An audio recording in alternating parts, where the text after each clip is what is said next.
Civil code की तरफ से एक नोटिस आया है जो कि कास्ट से लेकर है कि कुछ कास्ट थे जो 2022 में फॉर्म भरे थे, अब उनका कास्ट चेंज कर दिया गया है। अब उस कास्ट के वो नहीं हैं। तो देखिए यह किस कास्ट के बारे में बताया गया है। इस नोटिफिकेशन में यही दिया गया है। यह नोटिफिकेशन सिविल कोड क्लर्क का है, जो अपर डिविजनल क्लर्क, जिसका नाम अब यूडीसी कर दिया गया है। पहले तो क्लर्क था, अब यूडीसी हो गया है। तो देखते हैं हम लोग इसमें क्या क्या दिया हुआ है।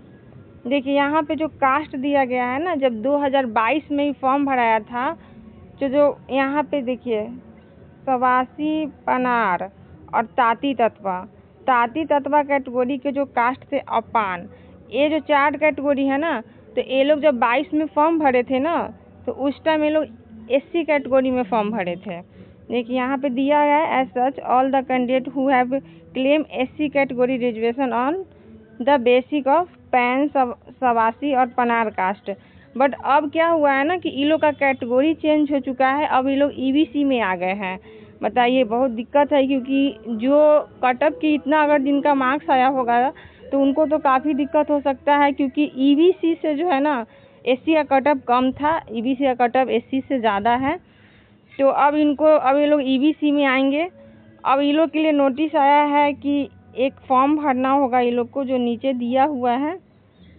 देखिए डिस्क्लेरेशन फॉर्म है, इसमें वही लोग फॉर्म भर सकते हैं जो ताती तत्वा के कैटेगरी से बिलोंग करते हैं और पान सवासी पनार कास्ट के हैं, ताती तत्वा कास्ट के हैं, वही लोग इस फॉर्म को भरेंगे। और 20/7 तक यहाँ पे डेट दिया गया है, उनको सबमिट करना है फॉर्म को। Link provide on the official website of civil code Patna latest by 20/7/2025।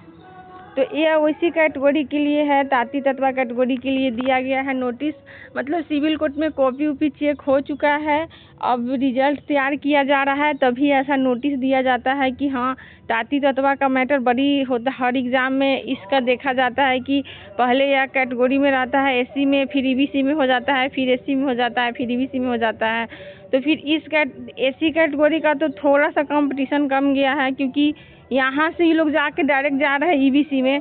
तो ईबीसी का थोड़ा तो नंबर पे, स्कोर पे थोड़ा तो कटअप थोड़ा 1-2 नंबर तो आगे बढ़ जाएगा ना।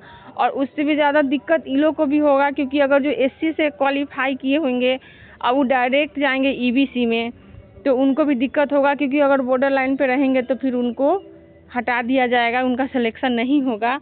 तो ये भी बड़ी दिक्कत है कि कैटेगरी को लेकर ही बड़ी दिक्कत होता है। और वैकेंसी भी 2022 का है, तो कुछ कहा नहीं जा सकता है। और उस टाइम जो कैटेगरी में वो लोग थे, उस टाइम वो लोग भर दिए, अब यहाँ पे वो लोग को ईबीसी में कर दिया गया है, तो गलती तो उनका भी नहीं है। अब क्या ही कर सकते हैं। अब देखिए रिजल्ट इस मंथ में दे दे इन तक तो अच्छा है, नहीं तो अगस्त के तो फर्स्ट वीक में कंफर्म ही रिजल्ट आ जाएगा, क्योंकि अब सिविल कोड का फाइनल हो चुका है कि हाँ अब ज़्यादा टाइम नहीं लगेगा उसका रिजल्ट में। रिजल्ट कॉपी उपी चेक हो गया है, तो अब रिजल्ट ही देना बाकी है। अब उसके बाद इंटरव्यू होगा और बस इंतज़ार 2022 से जो लोग कर रहे हैं उनका इंतज़ार ख़त्म होगा और सिलेक्शन होगा। तो चलिए मिलते हैं नेक्स्ट वीडियो में। यही अपडेट था, सिविल कोड की तरफ से नोटिस आया है।